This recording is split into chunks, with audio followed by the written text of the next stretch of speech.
Michele O'Brien's Randall cattle are the kind you might see once in a lifetime. Just basically love at first sight with these beautiful cows. O'Brien and her husband James, owners of Sterling Hollow Farm in Rupert, recently adopted the herd in hopes of preserving the breed. I think we just have a passion for just trying to bring the numbers back. The Randall family started breeding Randall cattle in the early 1900s in Sunderland. Relative Kimberly Pinsonneault says they're resilient in Vermont's cold, hard workers, good for beef, and a moderate amount of dairy. For small homesteads, small farms, these cows can do it all for you. After almost going extinct in the 1980s, Pinsonneault and a small group of farmers began breeding Randalls. She runs the Randall Cattle Registry, a list of purebred Randalls, and estimates there are 600 across the country today. 23 of them were on a farm in Delaware until the farmer downsized. She thought, how amazing would it be for her herd to come home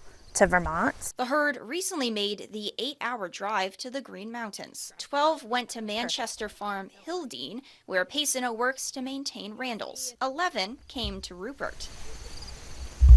While some farmers crossbreed Randalls, Pinsonneault and the O'Briens want to promote purebreds. At Sterling Hollow, they hope to grow their herd to around 60 Randalls, breed them for other Vermont farms, and eventually sell some for meat. I think our ultimate goal is just to really work to restore this critically endangered species of cow, the Randall cattle, and just proliferate their numbers.